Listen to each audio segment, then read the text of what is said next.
Imagine waking up one morning and realizing something is wrong. Everyone around you seems off, not just eccentric or quirky, but genuinely disconnected from reason, logic, or even basic self-awareness. Now, imagine discovering this isn't a dream, it's your everyday reality. Here's the twist. What if you're not the one losing your mind? What if you're actually the last person still sane in a world that's quietly gone mad? That's what today's journey is about, the uncomfortable but fascinating truth behind mass psychosis, how entire societies can slip into a hypnotic trance of illusions, fear, and blind obedience. By the end, you'll understand why it happens, how to recognize it when it does, and most importantly, how to escape its grip. Stay until the end because the final insight is not only the most powerful, it may very well change how you see everything, including yourself. If you find this kind of exploration valuable, help spread it. Subscribe to the channel, drop a like, share your thoughts in the comments, and pass this video along to anyone you feel is ready to wake up. Because what you're about to discover doesn't just shift your perspective, it could alter your entire reality. So, let's begin. Let's face a brutal truth. Human beings are not always rational. Despite having access to science, philosophy, history, and countless tools for critical thinking, we often behave more like a flock of sheep chasing imaginary wolves. History proves it. Empires haven't always fallen because of invading armies. Many collapsed from within, destroyed by collective delusions that ate away at them like a cancer. This isn't new.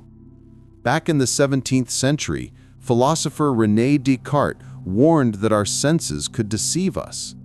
But he never imagined just how far an entire society could deceive itself. Today, psychologists call this phenomenon mass formation psychosis. It happens when large groups of people lose touch with reality, becoming swept up in false narratives, emotional hysteria, or manipulative ideologies. But what actually triggers this collapse of reason? Carl Jung, one of the greatest psychiatrists of the 20th century, gave us a clue. He argued that when the psyche is cut off from meaning, purpose, or spiritual anchoring, it becomes dangerously vulnerable to suggestion. In other words, when individuals aren't rooted in their own identity, they search for it in the herd. And the herd, let's be honest, is usually driven by fear, propaganda, and the desperate need to belong, even at the expense of truth. Think about the last few years. Social media wars, non-stop news cycles, cultural battles. We've seen people chanting slogans they don't understand, supporting movements they've never actually researched, and attacking others simply for asking questions. Is that intelligence? Is that progress? Or is it evidence of a society spiraling into a kind of mental and spiritual collapse? The French philosopher Gustave Le Bon, in his classic book, The Crowd, explained that when individuals get absorbed into a group, they don't just merge physically, they lose their sense of personal responsibility and critical thinking. Instead of acting like rational adults, they become more like emotional children, easily manipulated, quick to anger, and eager to conform. And here lies the danger. The more disconnected people are from critical thought, the easier they are to control. Mass psychosis isn't just a clinical label, it's a lived experience. It happens the moment people stop thinking for themselves and start outsourcing their perception of reality to authority figures, mass media, or popular trends. Ask yourself, how many of the opinions you hear every day are truly someone's own, and how many are just echoes of what they've been told to believe? This phenomenon grows exponentially when fear enters the picture. Fear is the rocket fuel of collective madness, and throughout history, those in power, whether consciously or not, have used fear to steer the herd in whatever direction suited them. Religious crusades, political regimes, economic panics, even health scares. Time and time again, hysteria has been manufactured, magnified, and weaponized. But here's the most insidious part. When you're surrounded by people who've surrendered to mass psychosis, they don't think they're crazy. They think you are. That's the reversal that chills to the bone. Suddenly, asking questions becomes dangerous. Curiosity becomes heresy. Silence becomes safer than truth. And in that climate, genuine intelligence and sanity are pushed into isolation. So what can we do? The first step is awareness. As Jung famously said, until you make the unconscious conscious, it will direct your life and you will call it fate. If we don't recognize the forces acting on our minds, we'll never escape them. Mass psychosis feeds on passivity, on silence, on blind conformity. It thrives the moment people stop asking, why? Have you noticed how difficult it's become to have deep, rational conversations in today's world? Why is it that asking simple questions often gets mocked instead of answered? Why is dissent so quickly labeled as hate? Why do those who speak inconvenient truths face more resistance than those who spread comforting lies? Could it be that we're not dealing with ignorance at all, but with a willful escape from reality? Because this escape is seductive. It promises belonging, safety, and identity. But what does it cost us in the end? Jung's theory of the collective unconscious takes us deeper into why mass movements grip people so powerfully. According to him, beneath our personal unconscious lies a universal layer of the psyche, an inherited reservoir of symbols, myths, and archetypes that shape human behavior across all cultures and times. When societies fall into chaos, these archetypes rise to the surface. They don't appear as abstract ideas, but as living forces within the psyche. Suddenly, myths that once belonged to the realm of religion or legend become active in politics, culture, and daily life. Think about the archetype of the savior. In moments of fear and uncertainty, people long for a figure who promises deliverance. This longing is not purely rational, it is archetypal. We can see this in the way mass movements rally around charismatic leaders.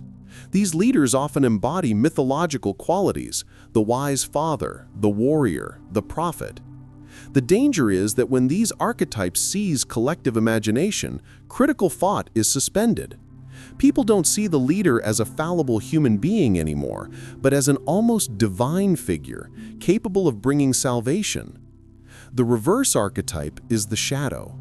All the traits, impulses, and fears that a society represses.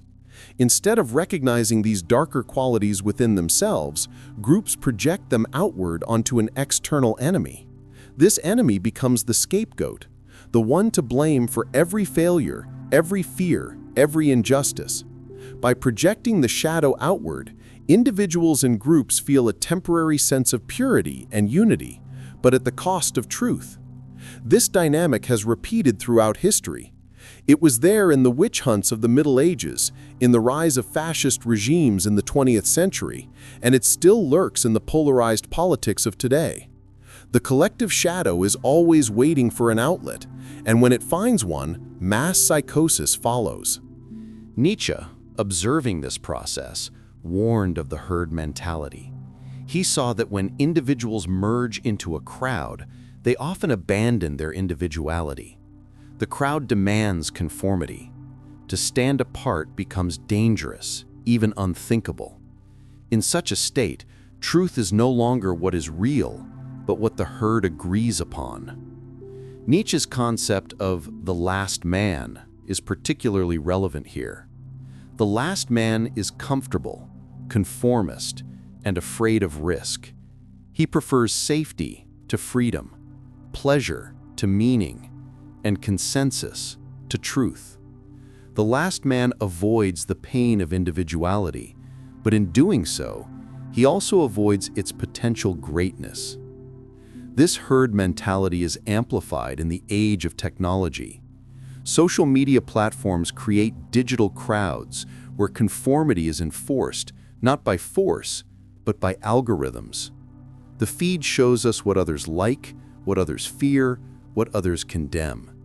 Step outside of this consensus, and you risk isolation, ridicule, or cancellation. In many ways, the digital space has become the most powerful tool of collective conditioning humanity has ever seen. Yet within this darkness lies the seed of transformation. Both Jung and Nietzsche believed that the individual could resist mass psychosis, but only by turning inward. For Jung, the answer lies in individuation, the process of becoming whole by integrating the unconscious. This means confronting the shadow, not projecting it onto others. It means recognizing the archetypes that move within us and learning to live with them consciously. Individuation requires courage because it demands that we take responsibility for the very darkness we would prefer to see in others. But through this process, the individual becomes truly sovereign, no longer a puppet of collective forces, but an integrated, self-aware being. Nietzsche described a similar process in his idea of the Übermensch, or overman. The Übermensch is not a tyrant or a superhuman, but a symbol of self-overcoming. He is the one who breaks free from herd values and creates his own meaning. To Nietzsche, the greatest task of life is not to obey, not to conform, but to become who you are, a task that requires immense strength, solitude, and creativity. This path is not easy. Kierkegaard called it the leap of faith, a decision to embrace authenticity and individuality even when it means standing against the crowd. Frankl framed it as the search for meaning, even in suffering. These philosophers all point to the same truth. Liberation from mass psychosis begins not with society, but with the individual. Still, the pull of the collective is powerful. When fear rises, when uncertainty dominates, when the future seems bleak, the temptation to dissolve into the crowd grows irresistible. That is why mass psychosis is so dangerous. It exploits our deepest instincts, our need for belonging, our longing for certainty. But perhaps the greatest danger is that we forget we even have a choice. We forget that we are individuals capable of thought, capable of meaning, capable of standing apart. And so the central question becomes, how do we awaken this forgotten individuality? How do we resist the tides of conformity when they rise around us? This is where philosophy meets psychology. It is not enough to analyze the problem. We must also learn to live differently. We must practice freedom, even when the crowd demands conformity. We must practice thought, even when the noise of the herd grows deafening. In the end, the battle against mass psychosis is not waged on the streets, in parliaments, or in the digital arena. It is waged within the soul of each human being. If mass psychosis begins in the mind, then so does liberation. And the first step toward liberation is awareness. We cannot resist what we do not see. To recognize when the crowd is overtaking us, when the shadow is being projected, when archetypes are pulling us unconsciously, is to begin the process of waking up. Jung wrote that the world will ask you who you are, and if you do not know, the world will tell you. In times of mass movements, this becomes painfully true. If we lack inner clarity, society will hand us an identity ready-made, a role to play, an enemy to hate, a leader to worship. To resist this requires an act of courage, the courage to ask, who am I beneath the masks? Who am I apart from the herd? Nietzsche called this act of resistance a form of self-overcoming. Life, he argued, is not a comfortable resting place, but a battlefield where one must constantly conquer the temptation of ease, conformity, and nihilism. The one who refuses to think becomes a slave to the values of the herd. But the one who dares to think, to create, to affirm life even in suffering, that is the one who transcends mass psychosis. Kierkegaard framed this in terms of authentic existence. For him, most people live in what he called the crowd, a level of existence where individuality dissolves, where opinions are second-hand, where passion is muted. True existence begins only when a person stands alone, when he takes a leap into his own truth, regardless of whether others follow. This is not a call to isolation, but to responsibility. The individual who resists mass psychosis does not escape society. He transforms his relationship with it. By becoming conscious of his shadow, he is less likely to project it onto others. By cultivating meaning, he is less likely to fall for false saviors. By creating his own values, he strengthens the fabric of culture rather than dissolving into its hysteria. The psychologist Viktor Frankl, a survivor of the concentration camps, offered perhaps the most practical insight into this struggle. He observed that even in the most extreme conditions of collective madness, individuals retained the freedom to choose their attitude. Everything can be taken from a man, he wrote, except the last of the human freedoms, to choose one's own way. This inner freedom is the foundation of all outer freedom. Without it, revolutions merely replace one tyranny with another. With it, even suffering can be transformed into meaning. But awareness alone is not enough. We must also practice disciplines that strengthen the individual against the pull of the crowd. Solitude is one. Nietzsche said that one must go into solitude to hear the voice of one's own soul. In a world that never stops talking, that solitude is revolutionary. Reflection is another. The daily work of questioning, of writing, of wrestling with ideas that challenge rather than soothe.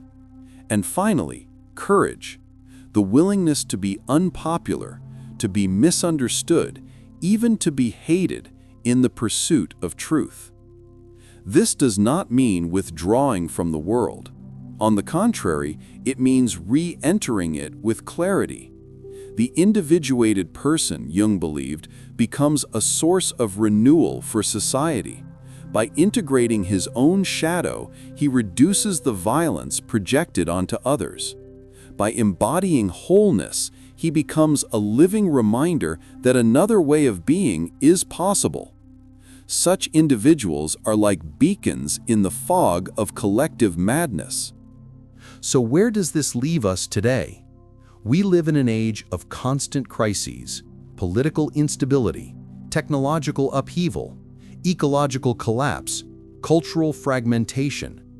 Each crisis becomes an opportunity for mass psychosis, for the herd to dissolve individuality into hysteria. Yet each crisis is also an opportunity for awakening. The question is not whether mass movements will arise. History shows they always do. The question is whether enough individuals will awaken within them, will resist their hypnosis, and will hold fast to truth. This is the paradox. Society cannot be healed by society alone. It can only be healed by individuals who dare to step outside of it, who dare to confront themselves, and who then return transformed. The fate of the collective depends on the awakening of the few. In the end, the struggle against mass psychosis is nothing less than the struggle for the human soul. Will we allow ourselves to be absorbed by the crowd, by the archetypes, by the projections that turn us into puppets of history? Or will we rise, each in our own way, into individuality, into wholeness, into meaning? The answer lies not in distant leaders, not in revolutions, not in new ideologies, but here, in the choices we make every day. Do we speak with our own voice or echo the crowd? Do we face our shadow or cast it onto others? Do we seek comfort in conformity or do we dare the difficult path of freedom? As Jung reminded us, the world hangs by a thin thread, and that thread is the psyche of man. If that psyche is unconscious, the thread will snap. But if it awakens, if enough individuals resist the tides of mass psychosis, then a different future becomes possible, one rooted not in hysteria, but in wholeness. And perhaps that is the final truth, that the greatest revolution is not in the streets, but in the soul.